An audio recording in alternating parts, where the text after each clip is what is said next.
Good day. So, it's a nice, crisp Monday morning for me.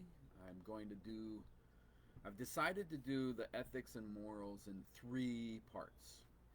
Primarily because in my brain, there's three different types of practitioners, um, maybe three classifications of practitioners. So, it made more sense rather than making a giant video. Hello, Mama Shaw. Hello, baby. Aside from making a giant video, making three smaller videos. So the first video is going to be for the general practitioner, someone who practices for themselves, maybe their family and their close friends. They're not doing this on a community scale or on a worldly scale, and they're probably not making money on it. And I'm going to get there. I also want to point out, because I get asked this a lot. I've been asked to do the ethics and moral video for several years, and I've put it off mostly because I'm not the ethics police.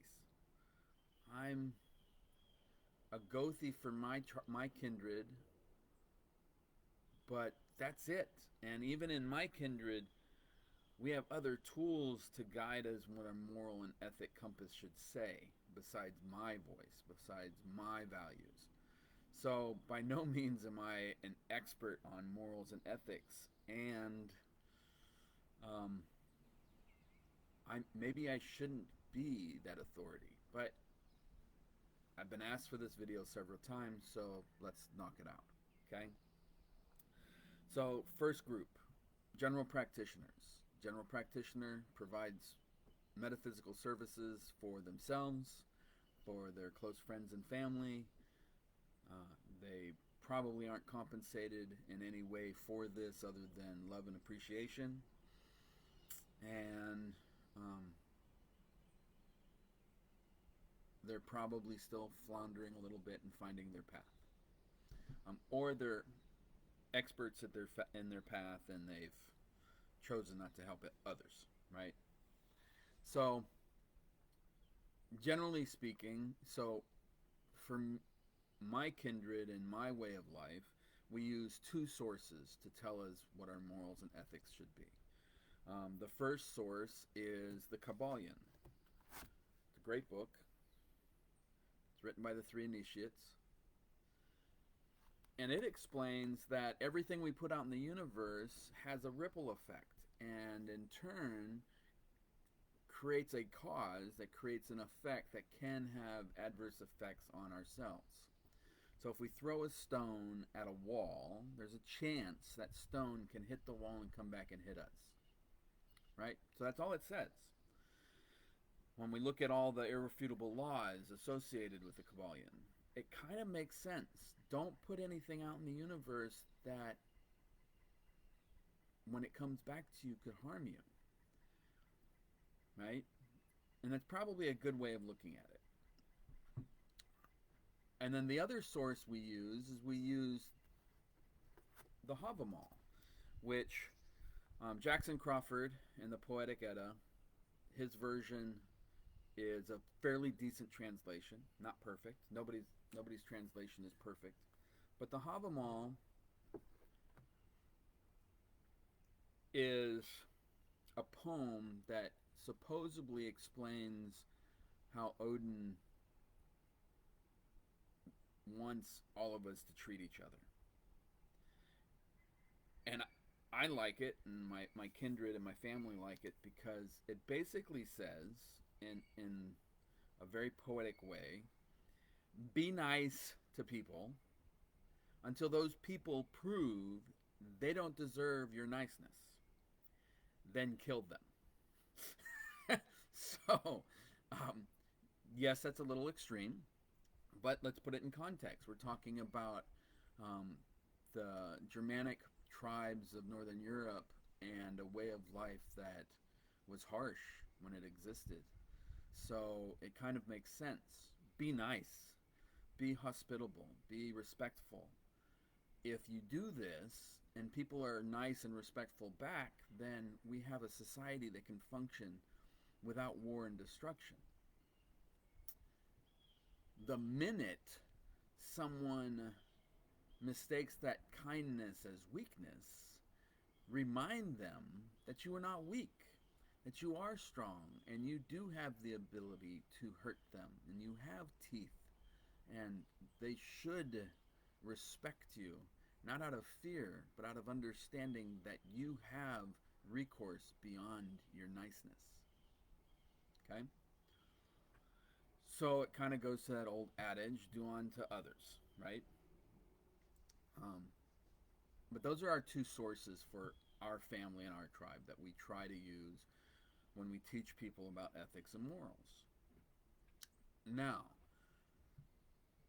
that means that there's no such thing as, in our construct, as the threefold law that's in Wiccan, or the only do good, do no harm.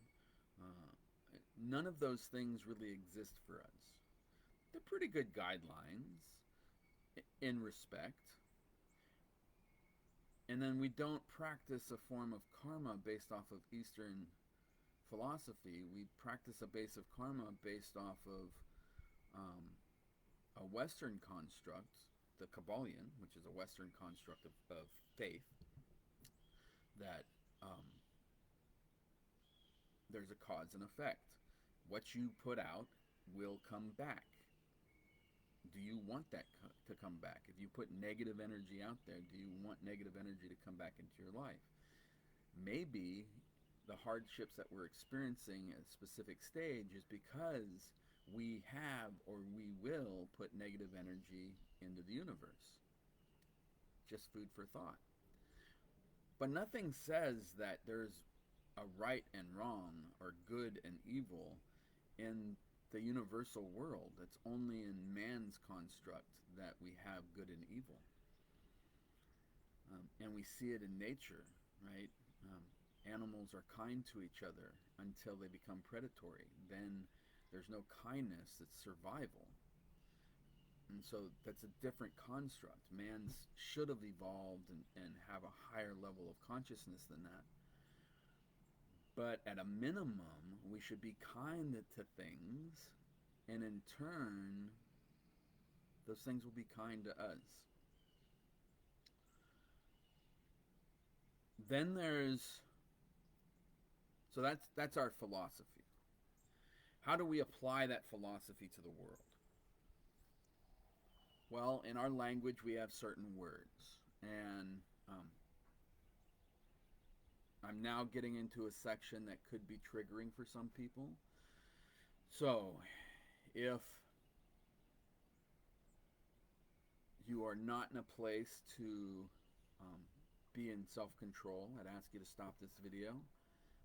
You've gotten the gist without the higher explanation, but if we're going to talk about ethics and morals, we have to discuss some things that are sensitive by nature. So, at this time, I'm giving you the allowance to walk away from the video, because we are going to talk about some triggering issues. Thank you, and I hope you have a great day. For those of you who stayed, in our society, we have what is considered appropriate sexual contact as well as inappropriate sexual contact. We classify inappropriate sexual contact in various versions of rape and molestations. So these are physical acts. We know that they're wrong because we've been told they're wrong, and if we've been victim to them, we feel like they're wrong, right? That being said, there are metaphysical forms of rape and sexual contact that is not appropriate. By definition, rape is forcing someone to have sex with you against their consent. Basic definition. Well, listen to the words. Forcing someone to have sex with you without their permission. So if you do head work on someone so that they fall in love with you and have intimacy with you, you are technically raping them. Because they didn't want to have sex with you, they didn't want to have a relationship with you. You forced them to with your head work. And this one troubles me at a huge level because I am an advocate for victims. I help women and men work through their victimhood and become stronger and healthier. I help them find peace and harmony in their life and move forward from very tragic events. And I see this every day in the metaphysical community. I want so and so. Well, use magic to make them want you. That is morally reprehensible. It is toxic. It is the very definition of sexual assault.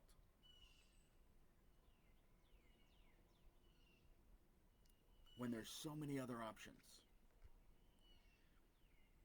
There are 8 billion people on this planet. And everybody, statistically, has to have 10,000 people who would love and cherish them as they are.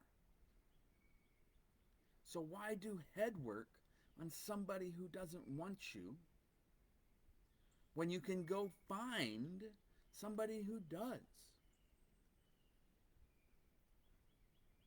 This goes into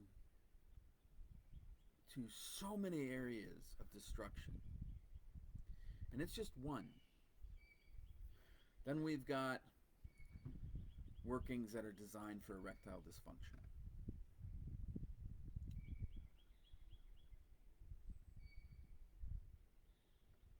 It is plausible that when we ruin a man's sexual energy, we're setting ourselves up for failure.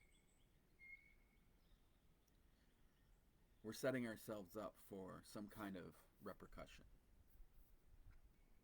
some kind of negative effect in our life.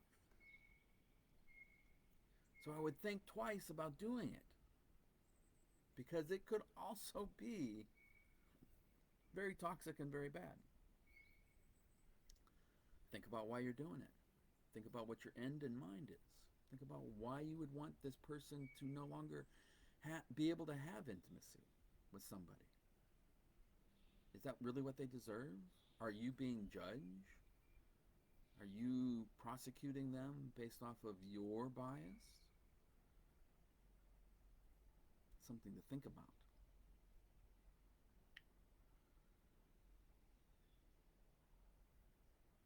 So, the flip side of that is there's nothing stopping you. Again, I'm not the ethics police. At no time am I going to tell somebody you shouldn't do that unless they ask me. Then I'm going to give them my moral direction and how I feel. But if they choose to do it, that's their life. They're choosing that path.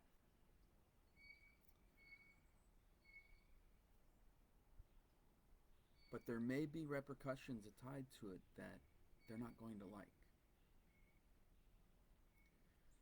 On the other hand, helping somebody metaphysically to make them better, help them fight addiction, help them heal, cleanse them.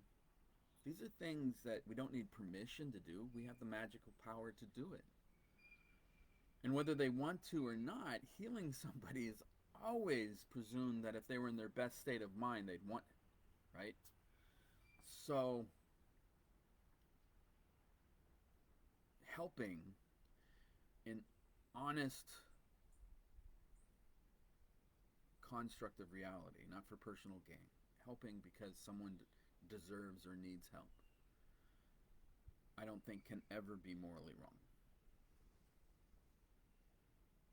Hurting somebody, forcing somebody,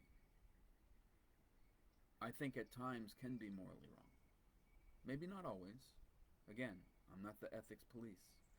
I'm not the one who's got to live with making that judgment. And I don't want to be the one to make that judgment. Hurting someone's sexual nature, hurting someone's unborn baby,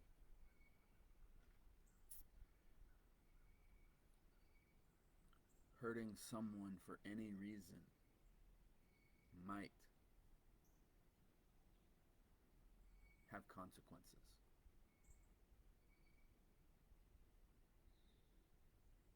So be cautious. Think about why you're doing your work. Be brave and challenge your own ego to be honest with yourself. But in the end, the choice is yours. Nobody's going to stop you. And the universe will just allow the consequences to happen.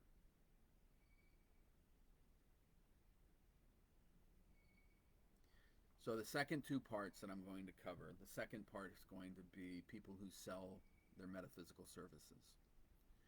And then the third part is people who belong to a community and do community outreach, as a shaman, as a tribal healer. I mean, every individual community has their own terminology they use for these people. Um, so those are the other two videos. So if you're interested in what those ethics are, I think I can speak a little more about that because I belong to both the community and I sell my services, and my family sells their services to the world. So I think there's some business ethics and some practices ethics that I think we can discuss. And so I save those for those other videos. If you have any questions or comments, feel free to add them below. And remember, I'm not the police. I'm not the ethics judge. I'm not judging you for your choices. I'm just telling you, be aware of the consequences that may exist because of those choices. And I hope no one was harmed in this video, and I hope that nobody feels attacked from this video, because at no point did I intend for that to happen. And if I have, please reach out to me privately so I can correct the terminology, and I can correct the behavior the best that I can, and maybe help you heal from my damage. I hope you have a great day and a wonderful week. Thank you so much for following, and I look forward to seeing you next time. Good day.